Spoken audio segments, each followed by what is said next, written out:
Presidente dos Estados Unidos, Donald Trump, volta atrás na acusação de que Nicolás Maduro seria o comandante de uma facção de drogas. Assessor presidencial diz que a Groenlândia deve fazer parte dos Estados Unidos. Ministro do STF, Alexandre de Moraes, negou o pedido para que ex-presidente Jair Bolsonaro fosse levado a um hospital depois de cair e bater a cabeça. Banco Central questiona a decisão do TCU de autorizar uma inspeção local e investigar a intervenção no Banco Master. Ministério da Justiça lança um sistema que vai concentrar informações de criminosos, incluindo responsáveis por facções. Temperaturas de até 30 graus negativos provocam mortes e levam o caos ao sistema de transporte de grande parte da Europa. Levantamento mostra os danos da inteligência artificial ao cérebro de quem deixa o comando de tudo com a internet. E cães treinados aliviam os traumas de veteranos que sofrem de estresse depois de participarem de guerras. Agora no Jornal das 22.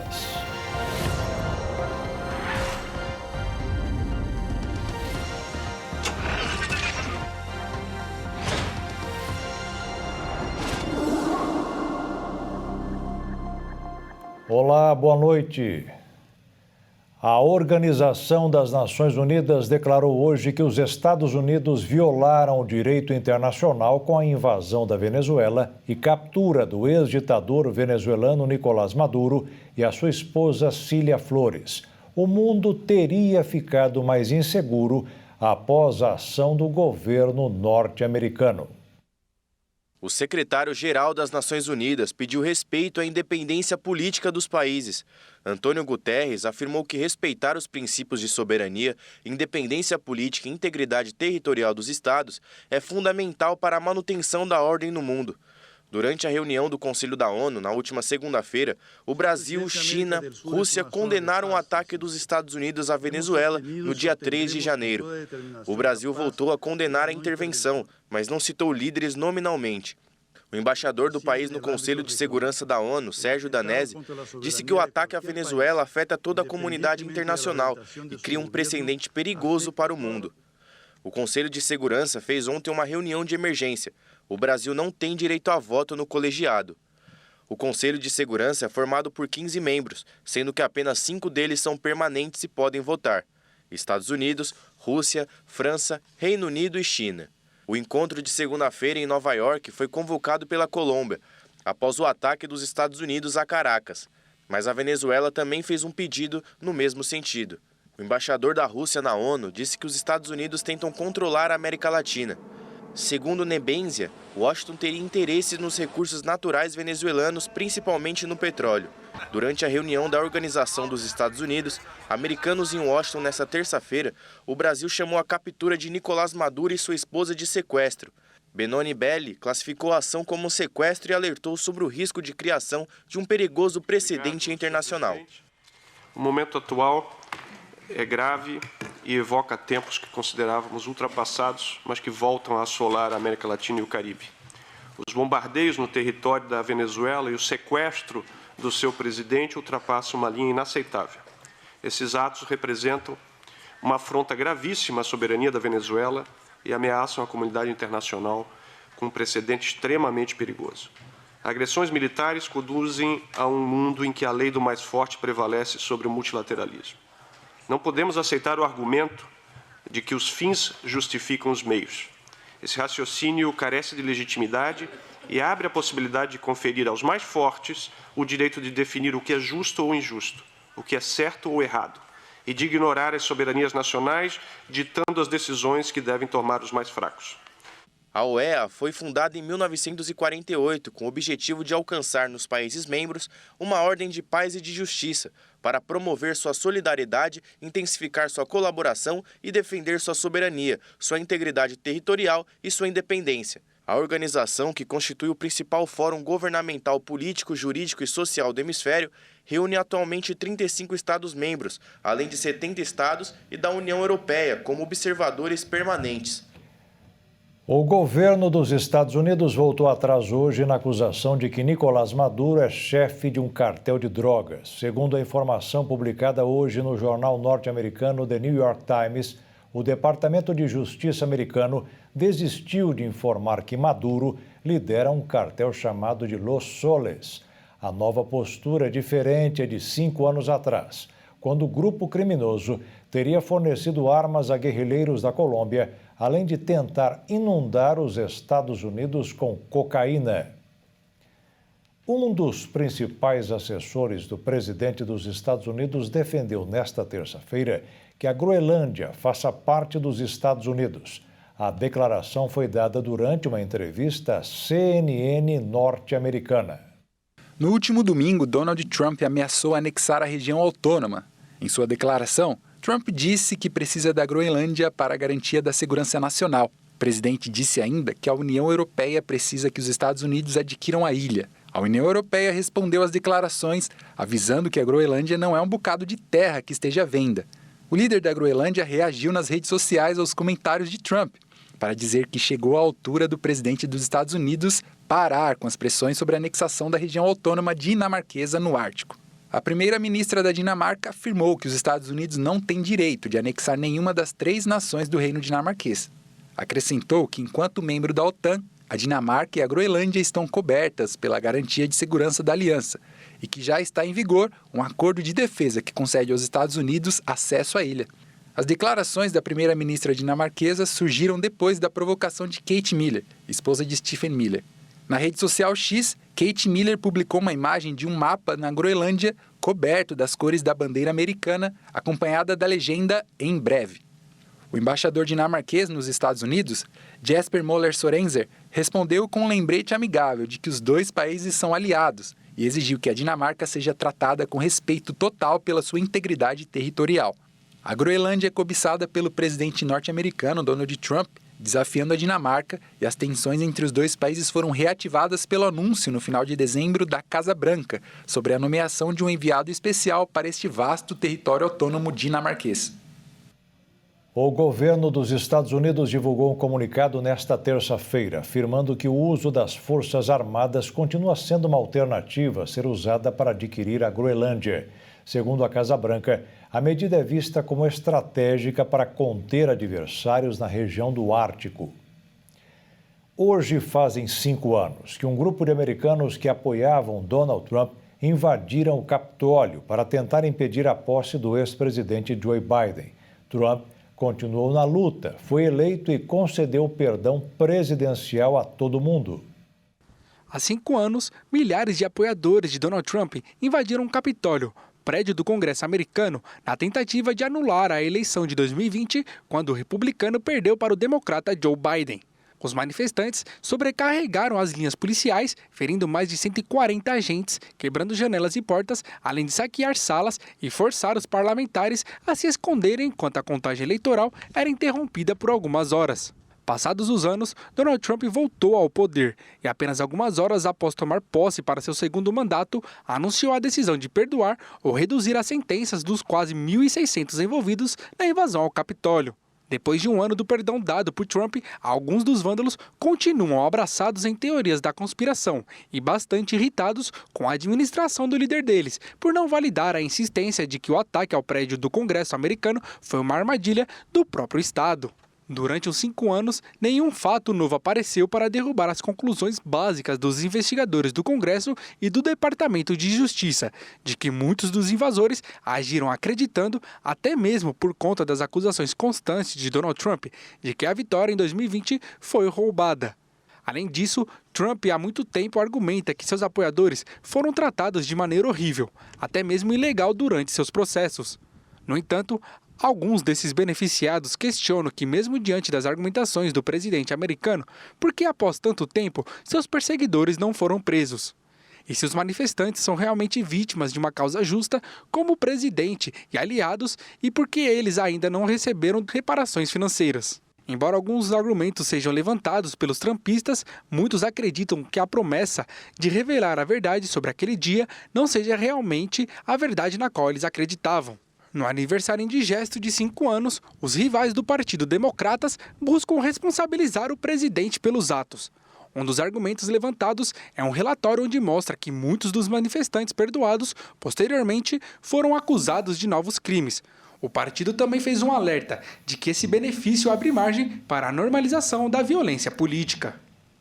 E veja a seguir, Banco Central questiona a decisão do TCU de autorizar uma inspeção local e investigar a intervenção no Banco Master. E o ministro do STF, Alexandre de Moraes, negou pedido para que o ex-presidente Jair Bolsonaro fosse levado a um hospital depois de cair e bater a cabeça.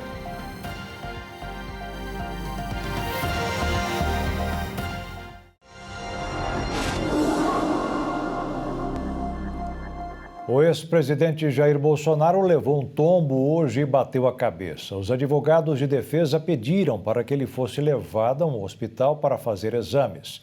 O ministro do Supremo Tribunal Federal, Alexandre de Moraes, negou. O ministro Alexandre de Moraes avaliou que não havia necessidade de remoção imediata de Jair Bolsonaro da prisão para um hospital.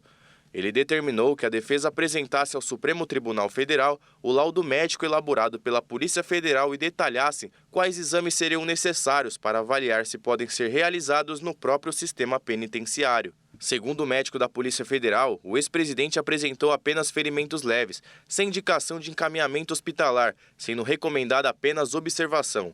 Mais cedo, a ex-primeira-dama Michele Bolsonaro afirmou em uma publicação nas redes sociais que o ex-presidente bateu a cabeça em um móvel da cela após sofrer uma queda enquanto dormia. Após a decisão do ministro, a defesa apresentou ao STF a relação de exames considerados urgentes. Segundo os advogados, Bolsonaro precisa realizar 3 procedimentos: tomografia computadorizada do crânio, ressonância magnética do crânio e eletroencefalograma. Os advogados pediram novamente que os exames sejam feitos imediatamente em um hospital particular, o DF Star. Os exames foram solicitados pelo médico Brasil Ramos Caiado. No relatório, o médico descreveu o quadro clínico que pode ser compatível com traumatismo craniano, possivelmente causado por um desmaio durante a noite seguido de queda. O documento também mencionou suspeita de crise convulsiva ainda em investigação, alteração temporária de memória e um corte na região temporal direita da cabeça. O episódio ocorreu 6 dias após o ex-presidente receber alta hospitalar, depois de passar por procedimentos médicos para tratar uma hérnia e um quadro de soluços. A direção do Banco Central decidiu recorrer contra a decisão do Tribunal de Contas da União para que seja feita uma investigação presencial sobre o processo que resultou na liquidação do Banco Master. A medida foi autorizada pelo ministro do TCU, Jonathan de Jesus. O Banco Central entrou com um recurso no Tribunal de Contas da União para questionar a decisão que autorizou uma inspeção no próprio Banco Central no processo que envolve a liquidação do Banco Master. O recurso, chamado de embargo de declaração, contesta um despacho individual do ministro Jonathan de Jesus e volta o embate institucional em torno do caso que já mobiliza o mercado financeiro, investigadores e entidades do setor bancário. No documento enviado ao TCU, o Banco Central afirma que o regimento interno do tribunal estabelece que inspeções em órgãos federais só podem ser determinadas por decisões colegiadas. Segundo o Banco Central, não há no despacho do relator referência a uma deliberação da primeira Câmara do TCU que autorize formalmente a inspeção. Em um dos trechos do recurso, o Banco Central pede que essa suposta omissão seja sanada com a indicação expressa da decisão colegiada que teria determinada a diligência. O Tribunal de Contas da União está em recesso, assim como o Congresso Nacional e o Poder Judiciário, e os trabalhos só serão retomados oficialmente no dia 16 de janeiro. Mesmo assim, o caso segue produzindo desdobramentos e alimentando o questionamento sobre a atuação do Banco Central na condução da crise que levou à liquidação do Banco Master, decretada em novembro. Paralelamente à disputa institucional, vieram à tona detalhes de uma cláusula confidencial inserida na linha emergencial de crédito cedida pelo Fundo Garantidor de Crédito ao Banco Master. O dispositivo previa a suspensão imediata do socorro financeiro caso o banco, seu controlador ou empresas do conglomerado fossem alvo de investigações da Polícia Federal ou do Ministério Público Federal. A cláusula foi incluída durante a renovação da linha de assistência de liquidez de curto prazo que estava em negociação desde maio do ano passado. Nos documentos apresentados ao FGC, o próprio Banco Master reconheceu formalmente enfrentar uma grave crise de liquidez, o que significa uma falta de caixa caixa para honrar pagamentos de CDBs que estavam vencendo. Esse reconhecimento aparece de forma explícita no contrato firmado com o fundo. O Master recebeu em uma primeira parcela cerca de 4 bilhões e 300 milhões de reais em recursos emergenciais usados para manter os pagamentos aos investidores. O inquérito da Polícia Federal, que corria sob sigilo, só se tornou público após a prisão do banqueiro Daniel Vorcaro na noite do dia 17 de novembro. Esse fato, segundo investigadores, acionaria automaticamente a cláusula confidencial e interromperia os repasses do FGC caso a liquidação não tivesse sido decretada pelo Banco Central no dia seguinte. Na avaliação de investigadores, sem o suporte do fundo, o banco ficaria imediatamente sem recursos para honrar suas dívidas e acabaria quebrando. A defesa de Vorcaro sustenta que houve precipitação na liquidação e afirma que a prisão teria prejudicado uma negociação de venda do banco para a Fictor Holding Financeira. A promessa anunciada era de um aporte de até 3 bilhões de reais por investidores privados, incluindo um grupo estrangeiro. Essa versão é contestada por investigadores que afirmam não ter identificado substância financeira suficiente na proposta para cobrir os compromissos do banco, principalmente após o possível rompimento do apoio do FGC. No despacho que autorizou a inspeção, o ministro Jonathan de Jesus questiona se propostas privadas foram submetidas a uma avaliação prudencial completa e se o contexto temporal influenciou decisões do Banco Central. Ele também pede uma reconstrução detalhada do histórico recente do banco e questiona como o Master conseguiu crescer de forma acelerada a partir de 2019. A decisão provocou reação do mercado. A Febraban e outras entidades divulgaram nota conjunta defendendo a autonomia e as decisões técnicas do Banco Central, destacando a importância da independência da autoridade monetária para a estabilidade do sistema financeiro. Enquanto o embate segue nos tribunais e órgãos de controle, o caso do Banco Master expõe a tensão entre a fiscalização, a autonomia institucional e o papel do Estado na contenção de crises bancárias. A expectativa agora é pelos próximos passos do TCU após o fim do recesso e pela análise do recurso apresentado pelo Banco Central. A busca geral por minério de ferro aumentou com força o valor das ações da Vale do Rio Doce, o que contribuiu para o bom resultado na Bolsa de Valores de São Paulo hoje. Além disso, continua no radar dos operadores do mercado as repercussões sobre a ação dos Estados Unidos na Venezuela. O reflexo na cotação do dólar foi uma baixa de quase 0,5%, com a moeda americana terminando o dia em R$ 5,37. E no caminho de um novo recorde, a Bolsa de Valores subiu 1,11% aos 163.664 pontos. Os usuários do transporte coletivo da cidade de São Paulo e de outras cidades da região metropolitana já estão pagando mais pelas passagens. Quando acontece um reajuste, a reclamação é quase geral. A partir de hoje, os preços das tarifas do transporte público aqui da cidade de São Paulo aumentaram. E claro que esse valor impacta muito no dia a dia das pessoas e principalmente no seu bolso. Os valores já haviam sido informados pelo prefeito Ricardo Nunes e pelo governador Tarcísio. E claro que esse aumento não tem agradado muito as pessoas. Eu achei muito ruim, até porque eles não vão mudar os ônibus, vai continuar os mesmos e a tarifa só aumentou por aumentar. Eu achei um absurdo também, porque eu moro em Guarulhos e trabalho aqui em São Paulo e para mim só tem uma opção de ônibus, que ele demora horrores, ele não tem ar-condicionado, ele não tem um horário ok para poder passar, é a Deus dará, e ele de 6,05 ele subiu para 6,35. No caso do ônibus, o valor na capital paulista foi de R$ 5,00 para R$ 5,30. Já o trem e o metrô aumentaram 20 centavos, indo de R$ 5,20 para R$ 5,40. Vale lembrar que o valor de integração do bilhete único comum, por sua vez, passou de R$ 8,90 para R$ 9,38. Ele é usado por passageiros que utilizam tanto o transporte sobre trilhos como ônibus. A nova alta da passagem marca os 2 anos de gratuidade do transporte municipal aos domingos. O benefício começou a valer em 17 de dezembro de 2023. E fora da capital paulista não é diferente. 13 cidades da Grande São Paulo também terão um reajuste de tarifas. Guarulhos, no cartão Cidadão, o valor sai de R$ 5,10 e R$ 5,30 em dinheiro para R$ 6,20. Em Mauá, no cartão Sim, o valor sai de R$ 4,60 para R$ 4,90. Já em dinheiro, de R$ 5,50 para R$ 5,90. Em Ribeirão Pires, o valor saiu de R$ 5,40 no cartão para R$ 5,70. Já em dinheiro, de R$ 6,00 para R$ 6,40. Itacoaquecetuba, o valor sai de R$ 5,80 no cartão para R$ 6,00 e de R$ 6,00 em dinheiro para R$ 6,30. Osasco, Barueri, Carapicuíba, Jandira e Itapevi, o valor saiu de R$ 5,80 para R$ 6,10. Já em Arujá, o valor sai de R$ 5,50 para R$ 6,00. No Rio Grande da Serra e Itapecerica da Serra, o valor saiu de R$ 5,00 para R$ 5,50.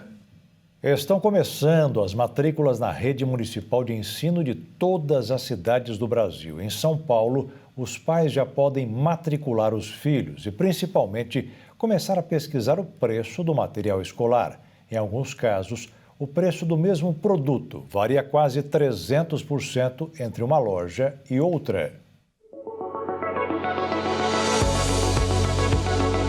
Chegou a época de comprar material escolar e o Procon divulgou um relatório com a coleta de preços de produtos vendidos em 9 estabelecimentos por todas as regiões de São Paulo. A pesquisa avaliou os preços de 134 itens básicos, como lápis, borracha e apontador. No relatório foi constatada uma alta média de 0,14% nos preços de 2025 comparado com 2024. E alguns produtos variaram mais, como borracha, que teve um aumento de 4,03%. Cadernos aumentaram 7,86%. Já o lápis de cor, 4,76%. E a tesoura sem ponta, 7,52%. O aumento médio só não foi mais alto porque alguns itens tiveram uma queda no preço, como o apontador de lápis, que diminuiu 8,14%. A caneta esferográfica, 9,35%. O lápis preto, 2,03%. Já a tinta para pintura a dedo diminuiu 1,25%. Além disso, a pesquisa mostrou como também existe uma grande variação nos preços dos materiais escolares entre as papelarias. Foi avaliado que um item estava sendo vendido em uma loja por R$ 4,90. E em outro estabelecimento, o mesmo produto estava sendo vendido por R$ 1,30. Ou seja, uma variação de 280% no valor. Pesquisar preços e consultar o relatório disponível no site do Procon são algumas dicas essenciais. E a assessora do Procon, Nilciane Zalpa, deu dicas para os consumidores quando chegar a hora das compras do material escolar. Como dicas, orientamos os consumidores que verifiquem em suas casas se é necessário realmente adquirir novos produtos. Produtos como réguas ou cadernos não utilizados, eles podem ser reaproveitados. Verifique também com outros pais e responsáveis a possibilidade de realizar compras coletivas. Normalmente, as papelarias realizam descontos nessa modalidade. E uma dica importante é verifique se na lista de material escolar do seu filho é cobrado produtos de uso coletivo. Isso é vedado por lei. Portanto, as escolas não podem cobrar produtos como materiais de escritório ou de higiene e limpeza. E veja a seguir, Ministério da Justiça lança um sistema que vai concentrar informações de criminosos, incluindo responsáveis por facções. E as temperaturas de até 30 graus negativos provocam mortes e levam o caos ao sistema de transporte de grande parte da Europa.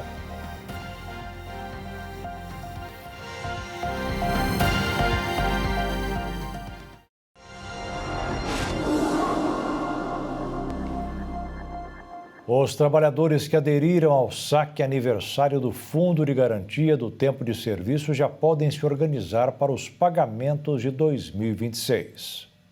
Quem nasceu em janeiro e optou pela modalidade está com o valor liberado desde o dia 2 de janeiro, primeiro dia útil do mês.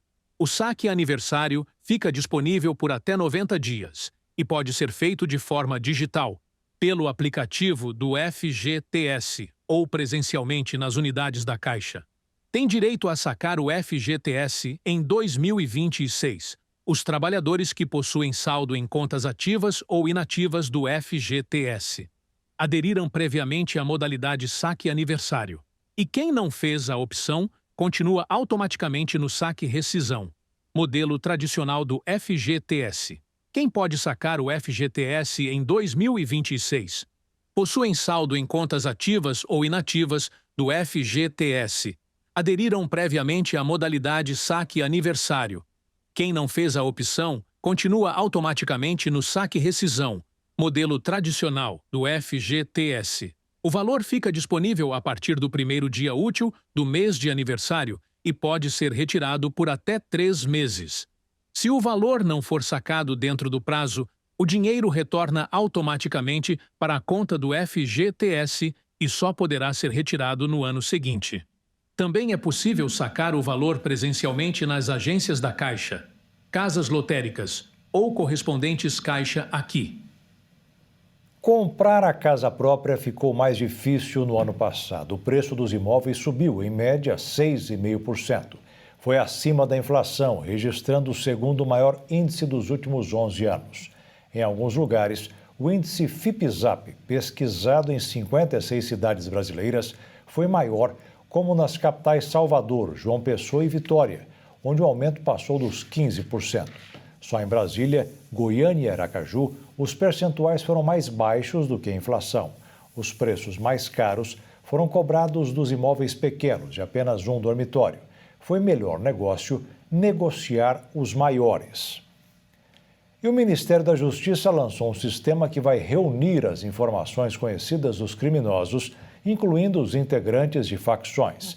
É uma espécie de linha vermelha para facilitar as investigações e o combate a todas as ações que merecem punição.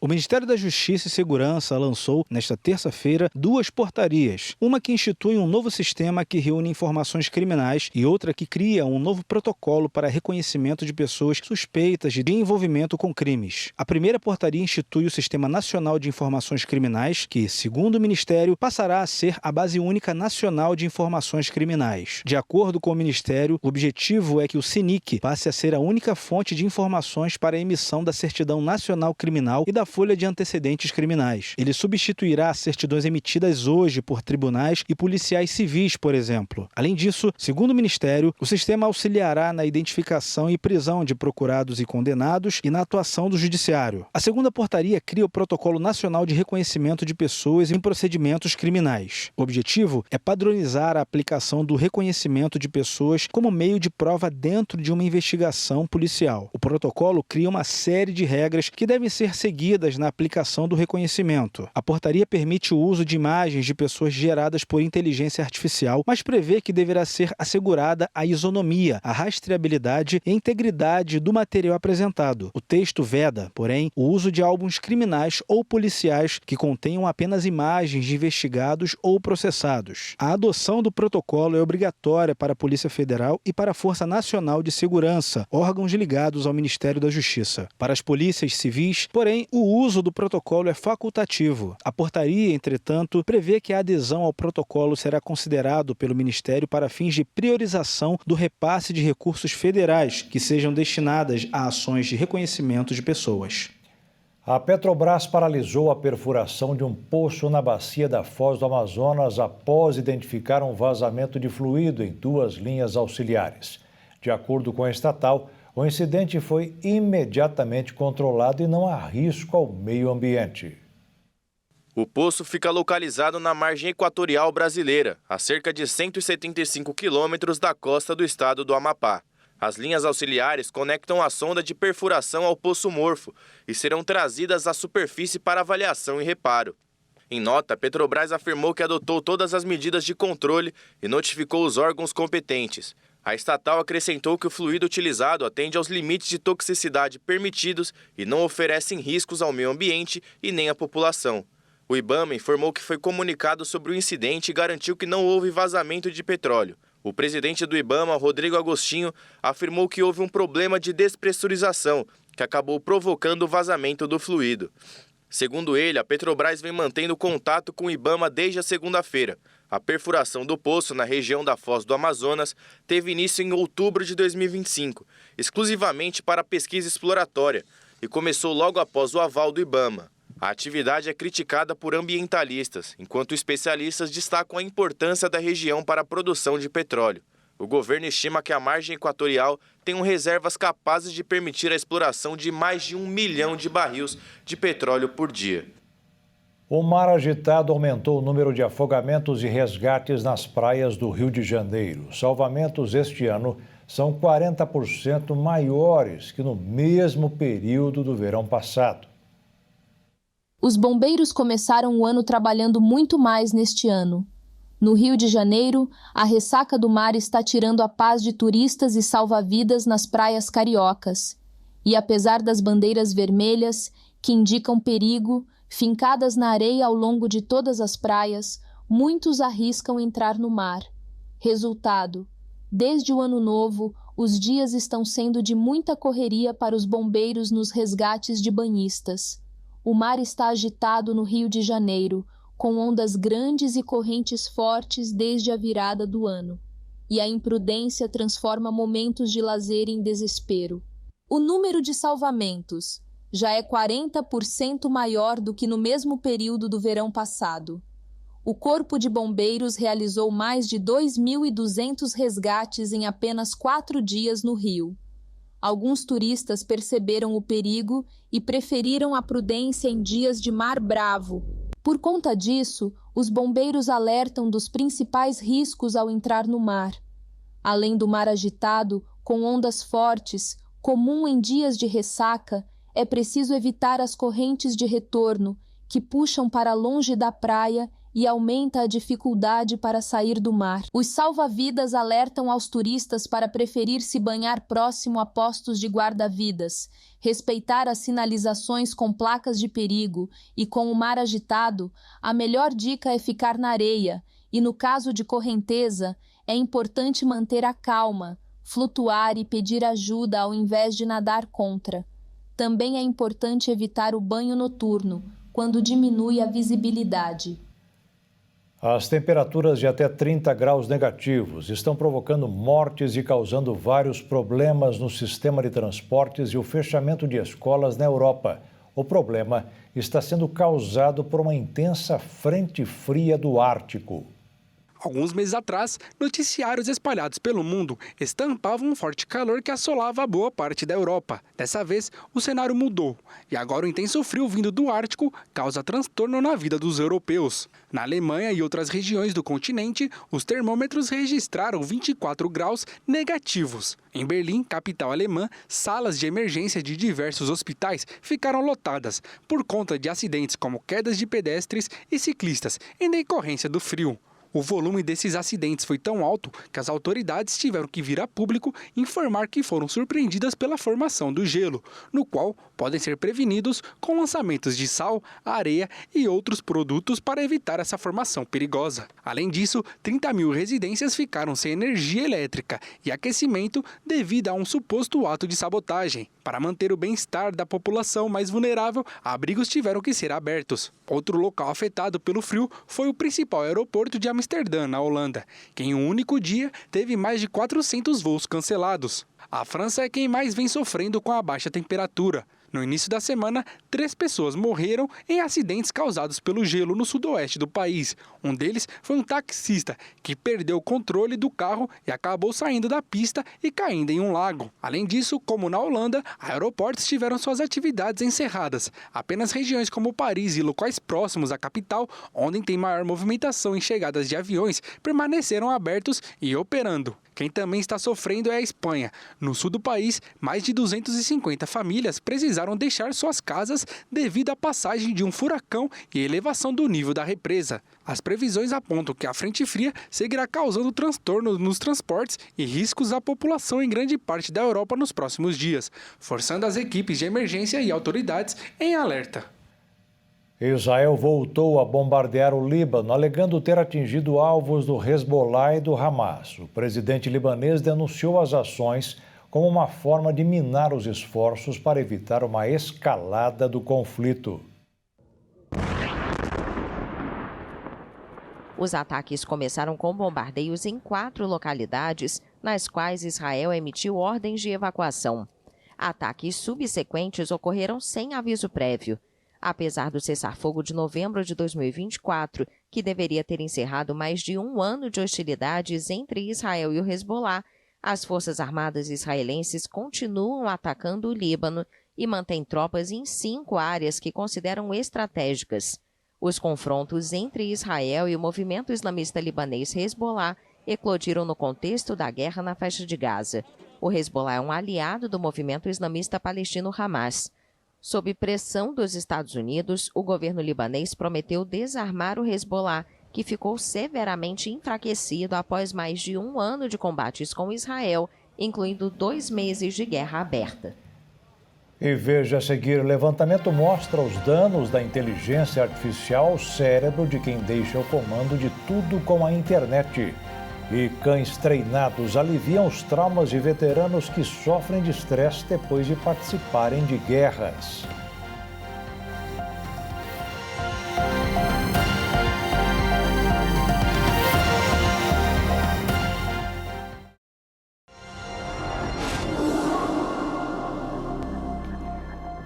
O ex-presidente nacional do PSOL, Juliano Medeiros, e o deputado federal Ivan Valente, do PSOL de São Paulo, entraram com uma ação contra o deputado Nicolas Ferreira, do PL de Minas Gerais.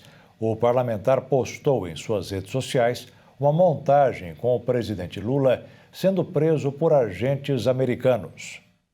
O PSOL acionou a Procuradoria-Geral da República contra o deputado federal Nicolas Ferreira, do PL de Minas Gerais, por uma montagem publicada nas redes sociais que sugere a prisão do presidente Lula por agentes dos Estados Unidos.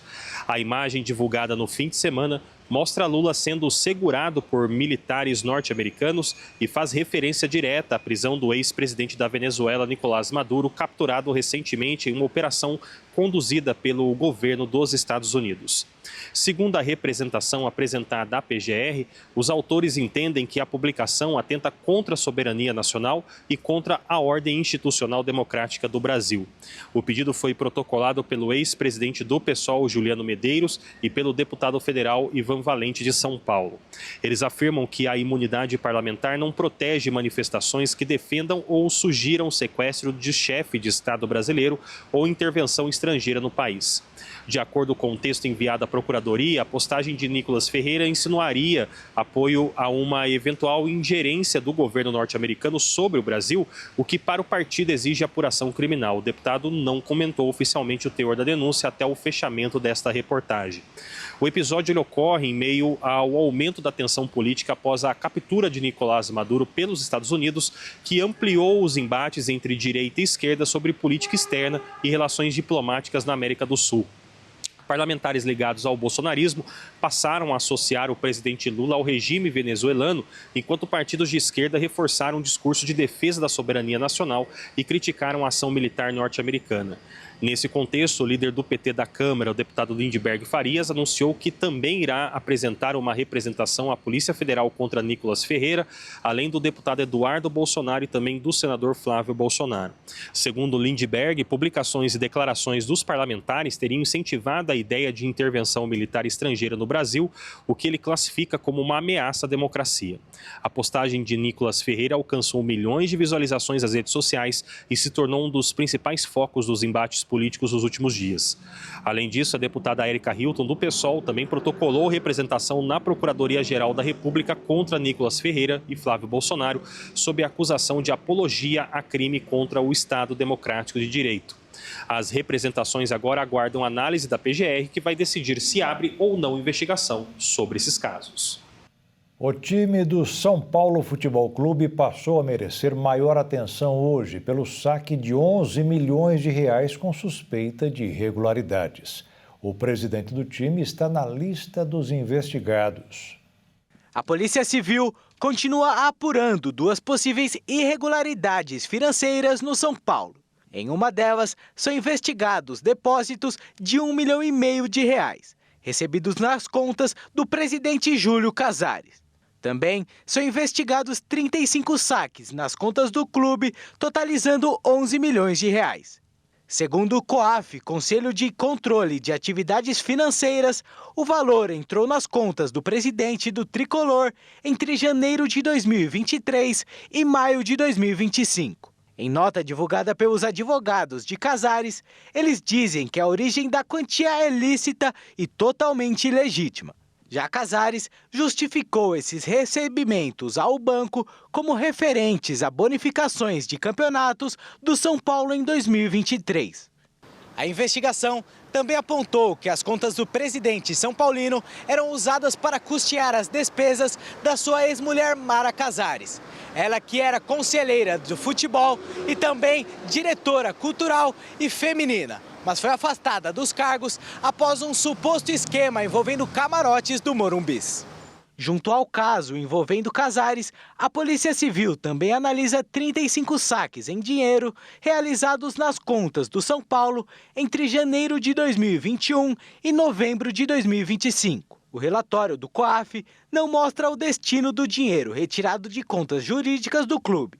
As duas primeiras movimentações em 2021 foram realizadas por um funcionário do São Paulo. Depois disso, o clube contratou uma empresa de carro forte para fazer as retiradas. A investigação considera que esta pode ser uma forma de dificultar a identificação dos envolvidos. Tudo indica que a inteligência artificial deve ser incorporada ao dia a dia das pessoas, mas o excesso, como qualquer outra coisa, pode causar danos. Um novo estudo feito em uma universidade dos Estados Unidos mostrou que, neste caso, o efeito colateral pode ser um dano à mente. Nos últimos anos, a inteligência artificial deixou de ser uma promessa futura para se tornar uma ferramenta do dia a dia. Sem perceber, já são atribuídas a ela não apenas a recuperação de informações e a colaboração profissional, mas também a assistência na tomada de decisões importantes, consultas médicas e até mesmo a resposta a perguntas cruciais sobre a vida pessoal. Mas tudo isso tem um impacto na saúde mental e no bem-estar. Segundo o estudo mais recente do Instituto MIT, quando os usuários recebem sugestões de IA, tendem a adotar suas estruturas de raciocínio, padrões argumentativos e até mesmo seu estilo de escrita. Isso pode aumentar a produtividade, mas também pode prejudicar habilidades como memória de trabalho, capacidade de sintetizar informações e tolerância à complexidade. Em termos simples, o cérebro começa a se esforçar menos e isso pode ter um impacto em outras áreas da vida. Outro ponto fundamental destacado pelos cientistas é que os relatos com a inteligência artificial se assemelham muito mais a uma relação com o hábito mental do que a uma interação com uma ferramenta tecnológica. Se a IA for usada de forma automática, distraída ou ansiosa, ela reforça esses estados internos. Especialistas afirmam que a atenção é como um músculo e o que não é usado acaba enfraquecendo. E esse se torna o principal risco para o bem-estar mental. Quanto mais dependente de IA para tarefas simples, menos estímulos é recebido para a capacidade de manter o foco, lembrar e desenvolver pensamentos profundos. Essa dificuldade de atenção é um conhecido indicador de angústia, impulsividade e estresse. O cérebro humano precisa de um certo nível de esforço cognitivo para se manter saudável, assim como o corpo precisa de movimento. O estudo alerta a necessidade de utilizar essa tecnologia como uma aliada e não como uma substituta. Sendo usada de forma benéfica, ela poderá se tornar uma ferramenta para aprofundar a introspecção, enriquecer a criatividade e aliviar a carga cognitiva sem prejudicar o bem-estar. A Itália, conhecida pela sua boa gastronomia, começou o ano de 2026 inovando no setor. Eles transformaram células vegetais e sobras de alimentos em guloseimas impressas em 3D. A pesquisa é conduzida no laboratório da Agência Nacional para as Novas Tecnologias, Energia e Desenvolvimento Econômico, localizado na cidade de Orícola, onde cientistas desenvolvem tintas comestíveis capazes de dar forma a doces, barras de cereais e até pequenas pérolas de mel. A técnica chama a atenção por dispensar terras agrícolas, reduzir o desperdício de alimentos e preservar nutrientes, apresentando-se como alternativa sustentável à produção tradicional. Segundo Silva Massa, chefe do Laboratório Agricultura 4.0, o foco não é cultivar a planta inteira, mas sim suas células, reproduzidas em um gel que simula o solo, ampliando as possibilidades de produção controlada. Mais do que curiosidade tecnológica, a impressão 3D de alimentos pode ter impacto direto em situações extremas, como áreas de desastres, zonas de conflitos e até missões espaciais, além de permitir a nutrição personalizada para pessoas com dietas específicas. A aceitação do público também é promissora. Um estudo do laboratório aponta que quase 60% das pessoas estariam dispostas a experimentar os alimentos impressos em 3D. Os cães de serviço têm ajudado os veteranos de guerra a lidar com o estresse pós-traumático. Segundo pesquisas, os animais podem auxiliar no controle da ansiedade e chegam até a interromper pesadelos relacionados a trauma vividos pelos soldados nas trincheiras de combate. Não dá para esquecer. Durante 3 meses foram analisados os casos de veteranos que passaram a viver com cães de serviço. Os animais são treinados para identificar os sinais sutis de sofrimento emocional. Quando um veterano mostra sinais de que está tendo um pesadelo, o cachorro chega perto e faz uma espécie de carinho, acordando o homem, que fica mais calmo. Segundo os pesquisadores, os animais devem conseguir perceber pelo olfato as alterações químicas no corpo associados ao estresse e ansiedade. A presença do cão contribui para a redução do estresse, aumenta a sensação de segurança e ajuda os veteranos a se reconectarem com a rotina. Estes participantes apresentaram níveis menores de estresse pós-traumático, depressão e ansiedade em comparação com aqueles que ainda estavam em lista de espera. Além dos benefícios psicológicos e físicos, os animais facilitam a reintegração social, melhoram a autoestima e, em alguns casos, diminuem a necessidade do uso de medicamentos. Apesar dos benefícios, o acesso a um cão de serviço ainda é limitado. Cada animal pode custar cerca de $50 mil, o equivalente a aproximadamente R$277 mil.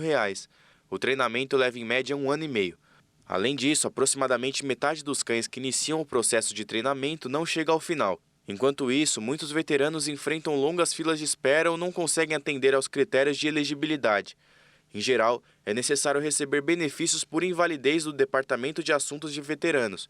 Em 2024, no entanto, muitos pedidos desse benefício foram negados.